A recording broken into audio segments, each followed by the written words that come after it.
Ang aking sensitivity ay isang pambihirang regalo na nagtatakda sa akin bukod sa iba.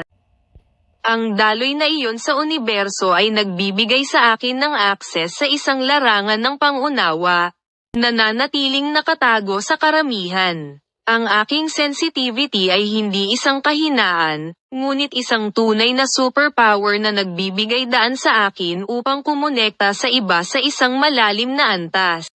Mayroon akong kapasidad na maramdaman ang mga emosyon at pakikibakan ng mga taong nasa paligid ko. Kapag nananatiling hindi nila ito sinasabi, ang likas na empatiya ay nagpapahintulot sa akin na mag-alok ng ginhawa, suporta at pagpapagaling sa mga pangangailangan. Ang aking kagustuhan lamang ay maaaring maging bomba sa mga sugatang kaluluwa. Habang ang aking enerhiya ay nagniningning, ang pakikiramay at pag-unawa ay higit pa. Ang sensitivity ay umaabot sa kabila ng pisikal na mundo, at sa hindi nakikitang mga kaharian. Maaari kong makita ang aking sarili na nakaayon sa mga bulong ng universo na tumatanggap ng mga mensahe at patnubay mula sa mas mataas na kapangyarihan. Meron akong kapasidad na maramdaman ang mga emosyon at pakikibaka ng mga taong nasa paligid ko. Kapag nananatiling hindi nila ito sinasabi, ang mga insight na ito ay maaaring dumating sa anyo ng intuitive hunches, matingkad na panaginip o biglaang pagkislap ng pag-alam ng tiwala sa mga mensaheng ito. May mga bahagi ng aking natatanging koneksyon sa banal bilang isang pinili. Maaaring nakaranas ng mga sandali kapag ang aking sensitivity ay nadama napakalaki na parang ang bigat ng pagdurusa ng mundo.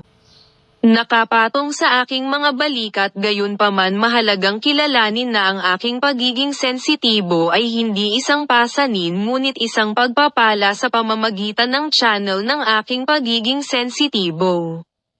Maaari ko itong gawing isang makapangyarihang tool para sa positibong pagbabago, isang paraan upang magamit ang aking pagiging sensitibo at pagsentro ng oras bawat araw upang kumonekta sa Earth. Pinasala ang anumang negatibo o nakakaubos na enerhiya. Sa ibang susi, ang aspeto ng pagyakap sa aking pagiging sensitibo ay ang pag-upo ng malusog na mga hangganan. Tandaan na wala akong pananagutan sa pag-aayos ng bawat problema o paglunas sa bawat nais na mahalagang malaman. Kung kailan mag-aalok ng aking suporta at kung kailan aatras, at unahin ang sarili ko. Kagalingan, nagtitiwala ako sa sarili kong intuwisyon at karangalan. Tandaan na ang pagiging sensitibo ko ay sagradong regalo na ipinagkaloob sa kadahilanang may potensyal akong maging isang maliwanag sa mundo. Nakadalasang nararamdaman na nababalot ng kadiliman sa pamamagitan ng pagyakap sa aking pagiging sensitibo.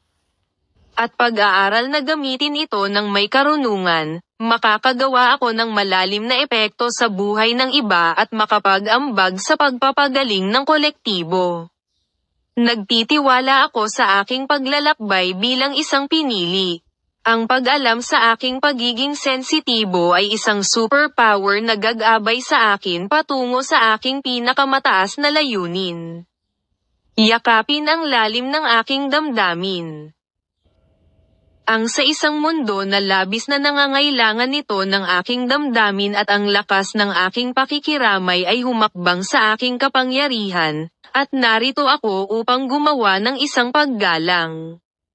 Hayaan ang aking pagiging sensitibo na maging isang daluyan ng pag-ibig at liwanag. Para dito naisip ko ang aking natatanging regalo, na mag-iiwan ako ng hindi maalis na marka sa mundo.